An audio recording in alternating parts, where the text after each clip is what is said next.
आजाद Hindustan live, सच के साथ। हाथरस की घटना के बाद मध्य प्रदेश में भी लगातार महिला अत्याचार की घटनाएं बढ़ने लगी है।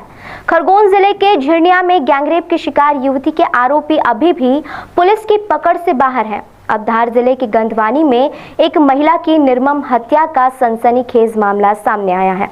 इस महिला को पहले उसके 2 पुरुष मित्रों ने जंगल में बुलाकर गोली मारी और फिर चाकुओं से गोदकर हत्या कर दी। उसके बाद आरोपियों ने उस महिला के चेहरे को छोड़कर बाकी शरीर पर घासलेट डालकर आग लगा दी।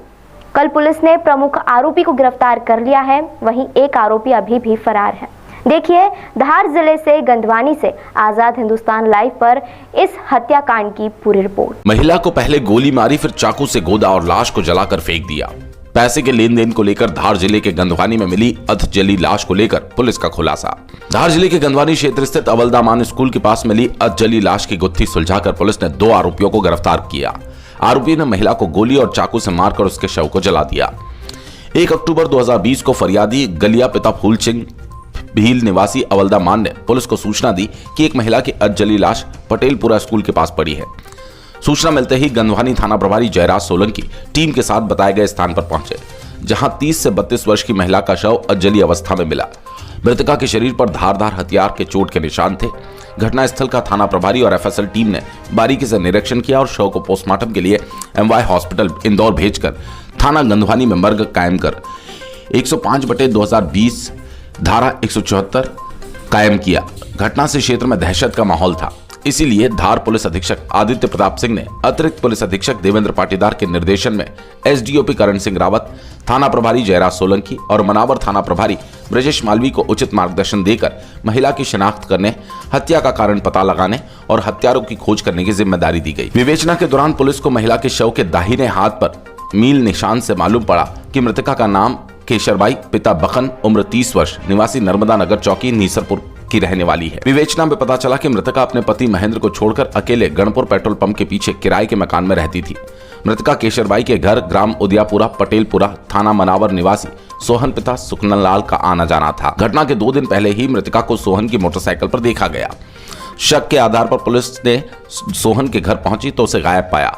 आखिर तकनीकी सहायता से सोहन को गिरफ्तार कर पूछताछ की गई तो थोड़े नानुकुर करने के बाद उसने अपने साथ गोविंद पिता कालूराम के सर्च मिलकर महिला की हत्या करना कबूल कर लिया। पूछताछ में सोहन ने बताया कि मृतका केशरबाई अपने पति से अलग होकर गोविंद के साथ रहती थी, लेकिन गोविंद शादीशुदा होने से उससे पीछा छुड़ाना चाहता था। 3-4 महीने पूर्व सोहन के रिश्तेदार दिनेश भिलाला निवासी मुजालदापुरा बोर डाबरा की शादी केशरबाई ने 80,000 रुपए लेकर पूजा नामक लड़की से करवाई, लेकिन लड़की 10-15 दिन में वापस मायके चली गई और वापस जाने से इनकार किया।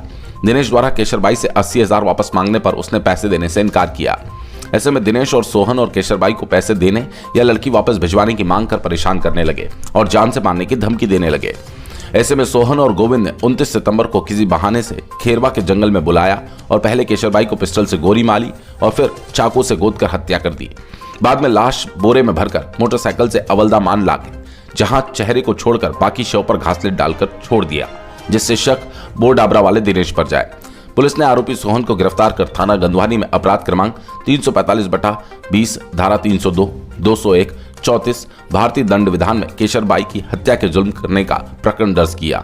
उसका साथी गोविंद अभी फरार है, जिसकी पुलिस तलाश कर रही है। मनावर से कौशिक पंडित के साथ गंधवानी से हरिओम मालवी की रिपोर्ट। आज धार पुलिस ने 2 ब्लाइंड मर्डर्स का खुलासा किया है। पहला जो मामला है वो 4 दिन पहले गंधवानी थाना क्षेत्र में एक महिला की बॉडी मिली थी, जो काफ़ी हद तक जली हुई थी। सिर्फ चेहरा और एक पैर उसमें दिख रहा था। उसमें हत्या का प्रकरण शुरुआत से ही दिखने के कारण पंजीबद्ध किया गया और पुलिस ने उस 2 में से एक आरोपी को पकड़ लिया है। इस पूरी घटना में बेसिकली ये जो महिला थी ये शादी कराती थी और इसने कुछ दिन पहले एक शादी कराई थी और वो लड़की 1-1.5 महीना ससुराल में रहने के बाद वापस चली गई। उसको लेके विवाद चल रहा था और इसमें 2 लोगों का नाम आया, एक सोहन और गोविंद। गोविंद महिला का तथाकथित जो है लवर था और सोहन ने शादी कराई थी। तो इस चीज़ को लेके जो है इन लोगों के बीच में विवाद हुआ और इन लोगों ने प्लान किया कि इसको मार के और जो बोडाबरा गांव है उस पर नाम लगा देंगे, इसलिए इन्होंने हत्या की और उसका शव जला दिया। इस पूरे प्रकरण में पुलिस ने सोहन को गिरफ्तार कर लिया है। गोविंद अभी फरार है, उस पर 5,000 रुपये का इनाम डिक्लेयर किया गया है। दूसरा जो मर्डर है वो करीब 1 महीने पहले एक बूढ़ी महिला का मर्डर हुआ था गंदवानी थाना क्षेत्र में, जिसे रात के वक्त कुछ लोग घर में घुसे और मार के चले गए थे और घर के कुछ अन्य लोग भी घायल हुए थे। इस पूरे प्रकरण में पुलिस ने 2 लोगों को अरेस्ट कर लिया है, जिसमें ये निकल के आया है कि पुरानी ज़मीन के विवाद को लेके इन लोगों ने इस तरह की घटना की थी और उसको एक डकैती का स्वरूप देने का प्रयास किया था। महिला के शव को इसलिए जलाया गया क्योंकि इन लोगों ने मर्डर करने के बाद उसे वहाँ फेंका और ये उसको ऐसी जगह डंप किए जहाँ पर बोडाबरा गांव जो है उस पर ये आरोप लगा सकें। महिला को जलाने वाले मामले में चौंकाने वाले क्या है? देखिए, इन्होंने जब महिला का शव जलाया तो ये चाहते थे कि उसकी आइडेंटिटी भी क्लियर हो। इन्होंने उसको इस तरीके से बनाया कि बोडाबरा गांव के जो लोग हैं उन पे ये शक जाए, तो इन्होंने उसकी बॉडी जलाई परंतु चेहरा नहीं जलाया ताकि जो महिला है वो ट्रेस हो पाए।